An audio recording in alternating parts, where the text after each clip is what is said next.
मात्र या ठिकाणी आम्ही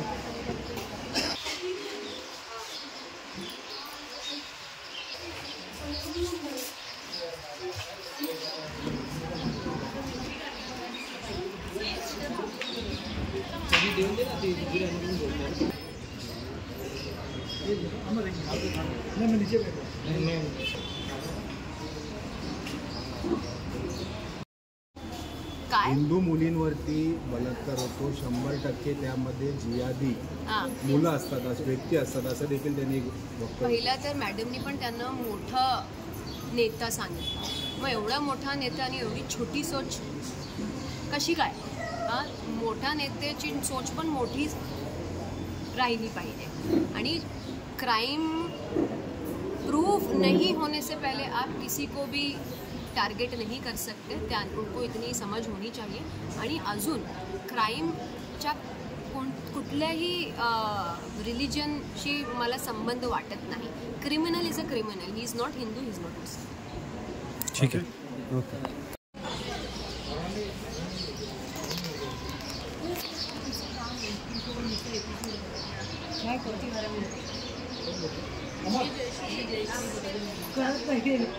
दिवाली का टिया बना रहे हो?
मेहंदी जिहाद हा विषय जो आहे तो बाहेर काढलेला आहे.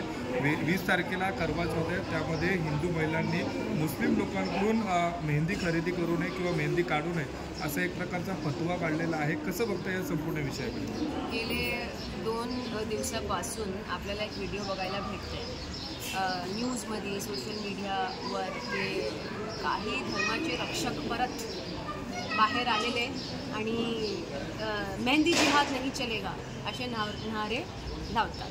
तर आणि अजून एक आपल्याला ऐकायला एक न्यूज आपल्याला बघायला भेटली होती की महाराष्ट्र सरकारचे एक मोठे नेत्यांनी पण एक स्टेटमेंट दिलं की दिवाळीमध्ये मुसलमानकडून काय खरेदी करायची नाही. तर मला कळत नाही. आपल्या देशाचा एक नारा आहे, बेटी पढाओ, बेटी बचाओ, बेटी पढाओ. आणि आज महिलांसोबत पण आपला असा व्यवहार चालला आहे की आपण बाहेर जाऊन म्हणजे महिलांमध्ये, पुरुष आणि मुलांमध्ये तर जहर घोलण्याचं काम आपण करतच होतो. तुम्ही म्हणजे आपण नाही, तुम्ही करतच होतो. पण आता महिलांना पण तुम्हाला ब्रेनवॉश करायचं आहे. मुलींना पण मुलींच्या अंगावर जाऊन नाही करायचं आहे, तुम्हाला बोलायचं आहे. मेहंदी जिहाद आता हे नवीन आलेलं आहे. मला कळत ना, मग यांचं डोकं जरा काय जाच पडताळ करावी लागेल.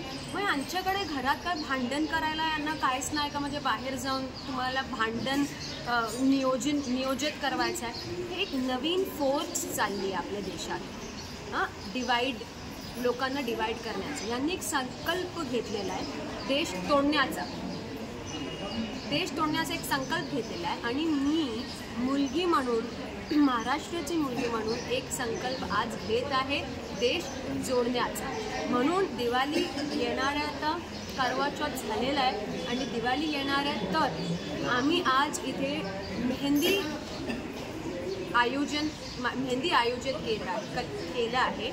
मुस्लिम महिलांना बोलवलं आहे मेहंदी काढायला आणि नॉन मुस्लिम महिलांना बोलवलं मेहंदी लावायला. मेहंदी जी महिला काढत आहे ती पण महिला आहे, मुस्लिम महिला आहे आणि जी मेहंदी लावत आहे ते पण हिंदू महिला आहे. तर दिवाळी आहे, दिवाळीमध्ये यांना भेट द्यायचा होता. ईदमध्ये पण आपण असाच कार्यक्रम ठेवत आहे. तर दिवाळीमध्ये पण असं करण्याचा माझा प्रयत्न आहे की देशात आणि महाराष्ट्रात या लोकांनी जे आता नवीन फोर्स काढली आहे या फोर्सला आपण पुढे जाऊ देणार नाही आहे. म्हणून आम्ही आज हा संकल्प घेतलेला आहे आणि मला विश्वास आहे की आज मीडियाच्या माध्यमातून मी मोठा मेसेज देणार आहे लोकांना की तुम्ही कितीही प्रयत्न करा देशाला तोडण्याचा, तुम्ही तुमच्या प्रयत्नामध्ये सक्षम होणार नाही. कुठेतरी एकतेचा संदेश देण्याचा प्रयत्न आपल्याकडून केला गेलेला आहे. ऑफकोर्स आज तुम्ही बघा ना किती नॉन मुस्लिम महिला इकडे उपस्थित आहेत. दिवाळीचा अवसर आहे, मग तुम्हाला कसं करायचं आहे, तुमने जानवर भी बांट दिए, ये इनके जानवर, ये इनके कलर बांट दिए, ये इनका कलर, ये इनका कलर. मग आता अभी आप लोग मेहंदी भी बांट दिए. एवढा बंटवारा चालला आहे की म्हणजे कल सब्जी बांट दोगे, ग्रीन कलर की इनकी सब्जी, लाल हमारी सब्जी, तो आपके पास लाल कितनी सब्जी बच जाएगी? 2-3. So please stop this nonsense. सातत्यानं अशी स्टेटमेंट मोठा नेता संग्राम जगताप जे आमदार आहेत राष्ट्रवादी अजित पवार गटाचे ते देखील अशा पद्धतीनं स्टेटमेंट करतात. कुठेतरी पक्षाकडून देखील कारवाई होणं गरजेचं आहे. ऑफकोर्स देशात महाराष्ट्रात भांडण निर्माण करण्याचं स्टेटमेंट तुम्ही देत आहे तर ऑफकोर्स तुमच्यावर कारवाई झाली पाहिजे. ऑफकोर्स कारवाई झाली पाहिजे.